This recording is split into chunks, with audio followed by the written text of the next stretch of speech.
সাকিব খান বাংলাদেশ চলচ্চিত্র ইতিহাসে বর্তমান সময়ের সবচেয়ে জনপ্রিয় চলচ্চিত্র অভিনেতা। সাকিব খান জন্মগ্রহণ করেন ঢাকা বিভাগের নারায়ণগঞ্জ জেলার একটি সম্ভ্রান্ত মুসলিম পরিবারে। তার বাবা ছিলেন একজন সরকারি অধিদপ্তরের কর্মচারী এবং মাতা একজন গৃহিণী।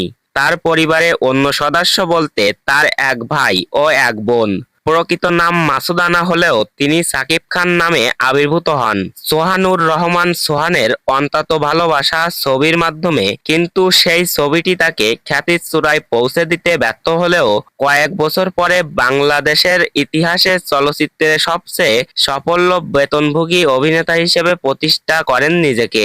বাংলাদেশ সরকার তাকে 2010 সালে জাতীয় চলচ্চিত্র পুরস্কারে ভূষিত করেন ভালোবাসলেই ঘর বাঁধা যায় না চলচ্চিত্রের জন্য এবং 2012 সালে খোদার পরে মা ছবির জন্য আবুল খালের বুলবুলের পরিচালনায় সাকিবের প্রথম ছবি সবাই তো সুখী হতে চায়। এ ছবির শুটিং শেষ না হতে তার সুনাম ছড়িয়ে পড়ে।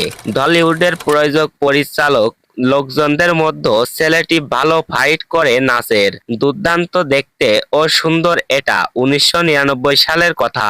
সাকিব খান অভিনীত প্রথম ছবি সোহানুর রহমান সোহান পরিচালিত অন্তত ভালোবাসা মুক্তি পায় 1999 সালের 24শে মে। ছবিতে তার বিপরীতে অভিনয় করেছিলেন চলচ্চিত্রের আরেক অভিনয় শিল্পী মৌসুমীর ছোট বোন ইয়ারিন, যদিও তিনি প্রথম ক্যামেরার সামনে দাঁড়িয়েছিলেন।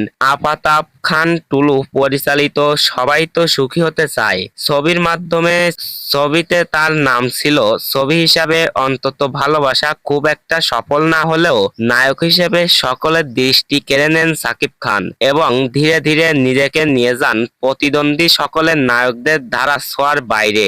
আজ সাকিব খান চলচ্চিত্রে অনার্স অ্যান্ড অনিল নায়ক পুরো ইন্ডাস্ট্রিজ একাই ট্রেনে নিয়ে যাচ্ছেন আপন কাশ্মীর রায়। 24শে মে 2011 সালে অভিনয়ের এক যুগ পূর্ণ করেন এ অভিনেতা।